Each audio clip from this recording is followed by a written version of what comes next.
देश के number 1 don Lawrence Bishnoi को लेकर ऐसी बहुत सारी बातें हैं जो कोई नहीं जानता। लेकिन हमारे साथ एक ऐसे पुलिस ऑफिसर हैं जिन्होंने लॉरेंस बिश्नोई को सबसे पहली बार गिरफ्तार किया जब वो महज 18-19 साल का था। हम इस वक्त चंडीगढ़ में हैं और हमारे साथ चंडीगढ़ पुलिस में करीबन 24 साल तक नौकरी कर चुके अमनजोत सिंह साहब हैं। सर, न्यूज़ 18 इंडिया में आपका बहुत स्वागत है। लॉरेंस बिश्नोई का नाम सर आज हिंदुस्तान ही नहीं, कनाडा तक और वर्ल्ड की कई कंट्री में फैला हुआ है। वो पहला वाक्य जानना चाहेंगे जब आपने वो 18-19 साल के लॉरेंस बिश्नोई को अरेस्ट किया था। जब लॉरेंस बिश्नोई को 18-19 साल की उम्र में अरेस्ट किया था तब इसका क्राइम ये था कि इसने 11 सेक्टर में एक घर में बाहर खड़ी गाड़ियों को आग लगा दी थी। और आग लगाने का कारण ये था कि इसका बड़ा भाई, इसका बहुत करीबी दोस्त, जिसको ये बड़ा भाई मानता था, विक्की मिद्दू खेड़ा की उनके साथ झगड़ा हुआ था और विक्की मिद्दू खेड़ा उस केस में अरेस्ट हुआ था। इसकी दुश्मनी पुगाने के लिए, खुंदक पुगाने के लिए इसने उनकी गाड़ियों को आग लगा दी थी। सर, कितने दिनों तक वो पुलिस कस्टडी में रहा, फिर जेल गया? क्या बॉडी लैंग्वेज थी, किस तरह का? बड़ा चार्मिंग सा फेस है सर, अभी भी देखते हैं 32 साल के लॉरेंस बिश्नोई को। ये अप्रॉक्सीमेटली 10 से 15 दिन जुडिशल कस्टडी में रहा था। उसके बाद इसकी बेल हो गई थी। हाँ, जब तक ये 18 साल का, 19 साल का, या जब तक हमारे पास गिरफ्तारी में रहता रहा है, शुरू में ये बहुत ही इनोसेंट फेस था। जैसे स्टूडेंट्स होते हैं, नए बच्चे, कोई भी नया बच्चा आप समझ लो, वो था।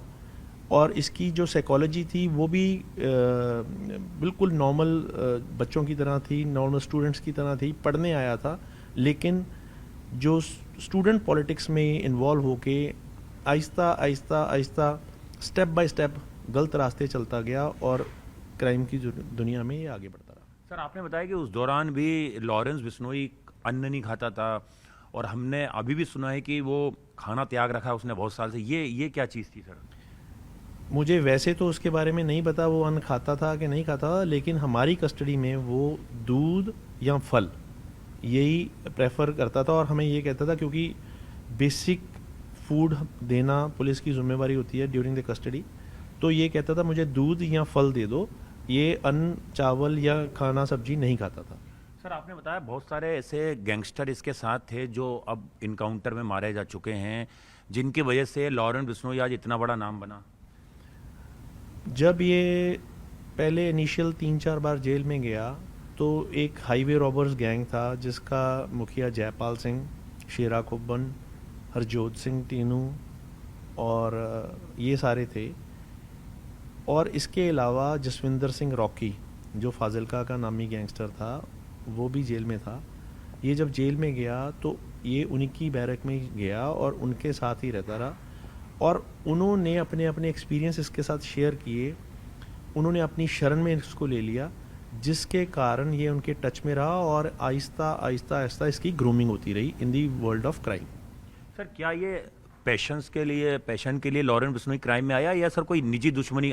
हर अपराधी किसी वजह से क्राइम की दुनिया में आता है।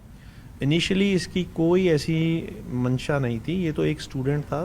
स्टूडेंट होने के कारण जो आपस में लड़ाई झगड़े होते हैं उनमें इन्वॉल्व हो गया, दूसरे स्टूडेंट्स के कारण, दूसरे यारों दोस्तों के कारण। पर बाद में ये आगे जाके ये कहने लग गया कि थोड़े दिन बाद देखना कितने स्टेट्स की पुलिस मेरे को ढूंढ रही होगी। सर, इसके और एसोसिएट्स जो थे, आपने उनको भी गिरफ्तार किया होगा, उनके बारे में किस्सा जानना चाहेंगे, जिसमें इसके साथ गोल्डी बरार, संपत नेहरा, लकी पटियाल, ये सारे लोग भी इसके साथ पढ़ते थे जो आज गैंगस्टर हैं, कुछ इंडिया के बाहर हैं।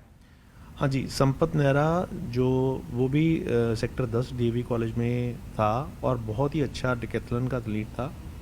लेकिन किसी कारणवश वो थोड़े कोई उनके यारों दोस्तों ने क्राइम किया और ये उनके साथ थे और पकड़े जाते रहे।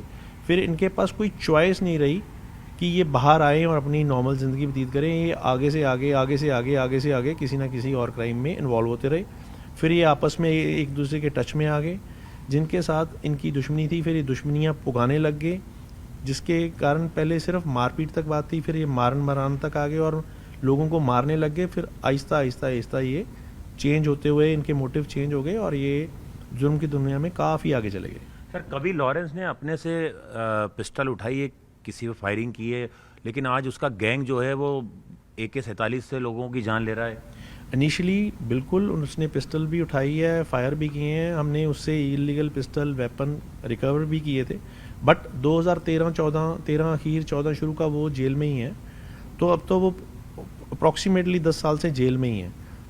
तो मैं तो उसको ये मान के चलता हूँ कि he is a very good administrator. अब बंदा जेल के होने के बावजूद भी बाहर आपने जिनको मिला भी नहीं है कभी, उनको मोटिवेट करता है, उनसे क्राइम कराता है और अपना सिंडिकेट रन कर रहा है। सर ये नाबालिग इसके गैंग में जुड़ रहे हैं। एनआईए की चार्जशीट में है कि 700 से ज़्यादा इसके पास शार्प शूटर हैं, इसके गुर्गे हैं।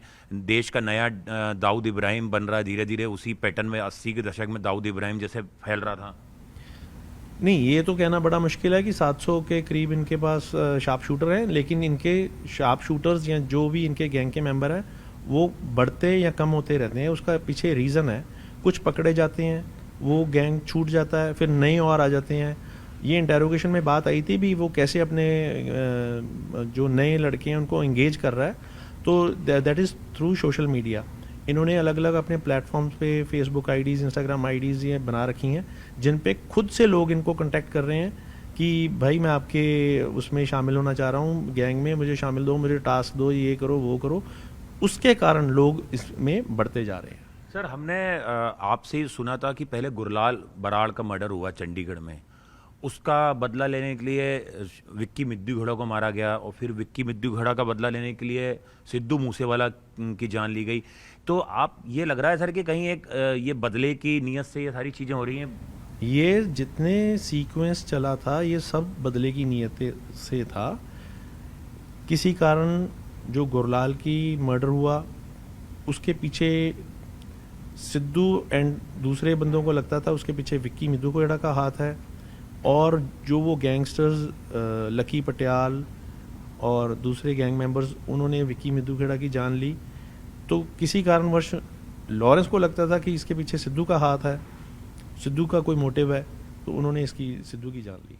सर सिद्धू मूसेवाला में हमने देखा सर AK-47, जिगाना और स्टार, कई सफोस्टिकेटेड वेपन्स का इस्तेमाल किया गया। इनके साथ जग्गू भगवानपुरिया भी था जो अब अलग हो गया, जिसका भी क्रॉस बॉर्डर काफ़ी ज़्यादा नेटवर्क है, आपने उसको भी इंट्रोगेट किया होगा। ये कैसे सिंडिकेट सर इनका काम कर रहा है? ये वेपन्स आ रहे हैं इनके पास महंगे महंगे।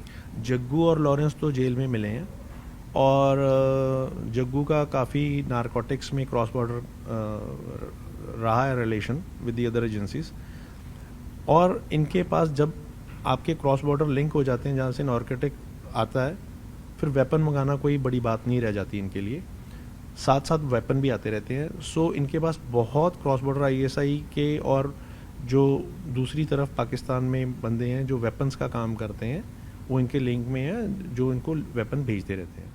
सर कभी आपके हाथों से लॉरेंस बिश्नोई की पिटाई हुई है सर पुलिस कस्टडी में? ये कोई पुलिस का जो इंटरनल वर्किंग है वो काफ़ी अलग तरह की होती है, which can not be discussed on a political या मीडिया प्लेटफॉर्म्स। सो जो इंटेरोगेशन का जहाँ तक सवाल है वो हम सख्ती से भी पूछते हैं, आराम से भी पूछते हैं, हर तरीके से पूछते हैं। सर अनमोल भी बाहर है, रोहित गोदारा बाहर है, गोल्डी बरार बाहर है, लकी पटियाल बाहर है, ये बम्बैया गैंग और लॉरेंस गैंग, इसके बहुत सारे जो गैंगस्टर हैं वो बाहर हैं। ये भी आरोप लगते हैं कि इनके पाकिस्तान में भी लिंक्स हैं, कनाडा में भी लिंक्स हैं। आपको लग रहा है सर ये एक इंटरनेशनल सिंडिकेट है ये जो आप लिंक्स की बात कर रहे हैं, ये लिंक्स क्या होता है? अनमोल बिश्नोई भी एक ह्यूमन बीइंग तो है ही है ना। अब ह्यूमन बीइंग होने के कारण उसके दोस्त, उसके गांव के, उसकी जान पहचान के कोई ना कोई बंदा बाहर होएगा तो वो लिंक में बन जाता है। गोल्डी बराड़ भी इंसान है, इंसानियत को उसके गांव के लड़के, उसके साथ पड़े हुए लड़के, उसकी जान पहचान के लड़के, उसके रिश्तेदारी के लड़के वो बाहर हैं। तो ऐसे एक दूसरे के साथ लिंक जुड़ते उनके बाहर फॉरेन लिंक बने हुए हैं। जो वो लिंक बनते हैं वो फिर फर्दर इंडिया का जो बैकवर्ड लिंक है वो दे देते हैं, जिसके कारण इनको क्राइम करना बहुत आसान हो जाता है। सर आपकी नज़र में, आपने 23-24 साल पुलिस में दिए हैं, लॉरेंस बिश्नोई का गॉडफादर कौन था? किसने लॉरेंस बिश्नोई को लॉरेंस बिश्नोई बनाया? इतना बड़ा आज उसका नेम फेम है। उसके पीछे एक बंदे का हाथ नहीं है। पॉलिटिकल ग्रूमिंग उसकी विक्की मिद्दू खेड़ा द्वारा होती रही है। अगर क्राइम के फील्ड में देखा जाए तो उसकी grooming, initial grooming Jaswinder Singh alias Rocky के थ्रू हुई। ये बड़ा बड़ा गैंगस्टर था रॉकी सर। रॉकी बड़ा गैंगस्टर था, बाद में उसने फाजिलका से इलेक्शनें भी लड़ी थी। और रॉकी मुख्तियार अंसारी गैंग का आदमी था शुरू में, बाद में उसने अपना गैंग बना लिया था। सर लॉरेंस को लेके बहुत सारी कहानियां हैं। कोई बोलता है उसकी गर्लफ्रेंड है, हम उसके गांव भी गए थे, उन्होंने उसको सब झूठा साबित करा कि उसके फादर पुलिस में थे, आईपीएस बनना चाह रहे थे उसके घर वाले। बिल्कुल भी नहीं, उसके फादर पुलिस में नहीं थे। उनकी खुद की काफ़ी अच्छी लैंड है और वो अपनी लैंड में किसान है और वो किसानी का ही काम करते थे।